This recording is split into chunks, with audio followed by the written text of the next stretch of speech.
प्यारे बच्चों, आप चूंकि इस समय हम स्टडी टेक्निक्स और मेमोरी ट्रिक्स के बारे में चर्चा कर रहे हैं, तो आज हम आपको बताने वाले हैं याददाश्त के बारे में। याददाश्त के बारे में हमारे देश के राजन महादेवन याददाश्त के लिए प्रसिद्ध आधुनिक भारतीय। दोस्तों, ये राजन महादेवन, इन्होंने 5 जुलाई 1981 को, कब? 5 जुलाई 1981 को इन्होंने पाई आप जानते हैं, पाई की वैल्यू कभी खत्म नहीं होगी, पाई का मान कभी खत्म नहीं हो सकता, ये इन्फिनिट तक जाता है। और राजन महादेवन ने 5 जुलाई 1981 को पाई का 32,811 डिजिट तक, इकाई तक याद करके एक विश्व कीर्तिमान स्थापित किया था, वर्ल्ड रिकॉर्ड इन्होंने बनाया था। हम बात कर रहे हैं 1981। आप सोच सकते हैं 30-40 साल पहले, जब कंप्यूटराइजेशन उतने जोर पे नहीं था और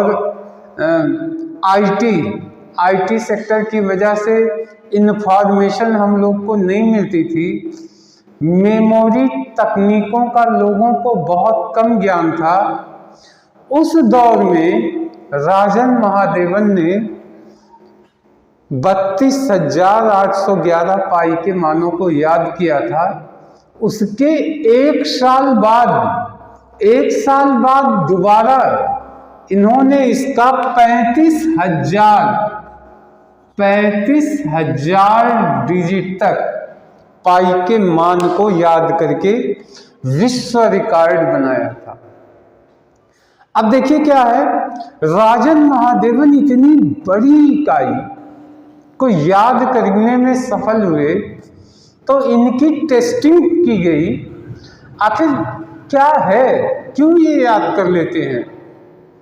तो टेस्टिंग में पता चला कि इनका भी ब्रेन हमारे जैसे सारे लोगों के ब्रेन की तरह ही था, बस ये जो है अंकों को वास्तविक जीवन की जो परिस्थितियां हैं इनके साथ अंकों को संबद्ध करके जोड़ करके ये याद करने की तकनीक इनको अचानक किसी वजह से पता चल गई और इन्होंने इस तकनीक को अपना लिया। और इन तकनीकों को आगे आपको हम चर्चा में, आगे वीडियो में आपको देंगे। लेकिन सवाल ये है कि जब आपके अंदर अपनी किसी चुनौती को, किसी टारगेट को जब आप चैलेंज के रूप में लीजिए, मुझे ये याद करनी है, तब आप जब याद करना शुरू करेंगे तो कोई ना कोई तकनीक आपका दिमाग ही उसको खोजेगा। ऐसे इन्होंने किया था, उनको किसी ने बताया नहीं था कि मेमोरी ट्रिक्स, मेमोरी तकनीक के बारे में उनको जानकारी नहीं थी। आजकल बहुत सारे बच्चों को मेमोरी तकनीक का नॉलेज है, लेकिन उस समय तो नहीं था। यही मुख्य कारण था कि राजन महादेवन नंबर को याद करने में बहुत एक्सपर्ट थे, लेकिन चेहरे को याद करने में भूल जाया करते थे, नामों को नहीं याद कर पाते थे, कभी कभी वो चाबियां भी अपनी भूल जाया करते थे। इसका मतलब ये था कि ब्रेन में कोई ऐसी चीज नहीं थी जैसे हम सबके सामान्य ब्रेन होते हैं, ऐसे उनके भी थे, लेकिन उन्हें कुछ तकनीकों का ज्ञान था जिनके माध्यम से बुद्धि तक सूचनाएं पहुंचती हैं। उस तकनीकों को उन्होंने जीवन में अपनाया था। अब हम एक दूसरे और व्यक्ति की बात करेंगे याददाश्त के लिए प्रसिद्ध रूसी यश, ये रूस का एक व्यक्ति, एस नाम का एक व्यक्ति था रूस का।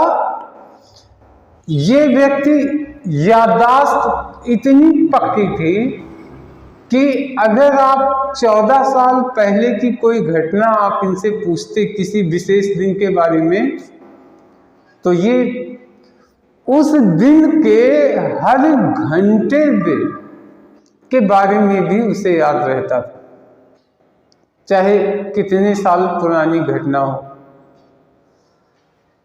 तो क्या हुआ कि वैज्ञानिकों को बहुत आश्चर्य हुआ, तो वहां के मनोवैज्ञानिकों ने उनके ब्रेन का परीक्षण किया और ब्रेन के परीक्षण में ये पता चला कि वास्तव में इनकी भी बुद्धि सामान्य व्यक्तियों की बुद्धि की तरह ही थी, कोई अंतर नहीं था। बस किसी वजह से कभी कभी कोई चीजें, आमतौर पे दुनिया में बहुत सारी चीजें एक्सीडेंटल आती हैं, बहुत सारी चीज़ों के बारे में हम लोग एक्सीडेंटल, दुर्घटना बस या किसी आपदा की स्थिति में बहुत सारी चीज़ों का पता हम लोगों को होता है। ऐसे ही इस व्यक्ति रूसियस को स्मृति यानी मेमोरी ट्रिक्स का इसको भी नॉलेज हो गया था किसी वजह से, जिनको इन्होंने जीवन पर्यंत उन तकनीकों को अपना लिया, यूज किया और याददाश्त में उसका प्रयोग किया। तो प्यारे बच्चों, अब लेटेस्ट में बहुत सारी सूचनाएं आती हैं। देखिए, जैसे एक छोटा बच्चा कौटिल्य की चर्चा थी 2-3 साल पहले। तो हमारे कहने का मतलब ये है कि अगर आप एक स्टूडेंट हैं, आप कंपटीशन की तैयारी में जाने वाले हैं, कंपटीशन का सामना करना है, तो अपने आप को प्रूव करने के लिए आप किसी एक चीज पे फोकस करके उसको एवरेज से ज़्यादा मेमोराइज करने की कोशिश कीजिए और इससे आपको सफलता मिलेगी। आपका ब्रेन ट्रेंड होगा मेमोरी के लिए, मेमोराइज करने के लिए, और जिन तकनीकों को आप ढूंढ निकालेंगे याददाश्त को बढ़ाने के लिए, उन तकनीकों को आप फॉलो भी करेंगे। तो आशा है आप किसी न किसी टॉपिक को लीजिए, कोई भी टॉपिक हो सकता है, Hindi, English, physics, chemistry, zoology, botany, कोई आप टॉपिक लीजिए, एक टारगेट बनाइए, इतना से इतना मुझे इतने दिनों में याद कर लेना, फिर देखिए मजा। औसत नहीं, औसत से भी जब ऊपर उठेंगे तभी तो आप लाखों बच्चों से ऊपर उठेंगे, और जब लाखों बच्चों से ऊपर उठेंगे तभी तो कंपटीशन के लाखों को छांट करके ऊपर वाले टॉप 100 में आ पाएंगे। तो दोस्तों, आशा है ये जानकारी आपके लिए आपको मेमोराइज ज़्यादा याददाश्त के लिए इंस्पायर करेगी। नेक्स्ट वीडियो में फिर हम कुछ लेके आएंगे, तब तक के लिए धन्यवाद, नमस्कार।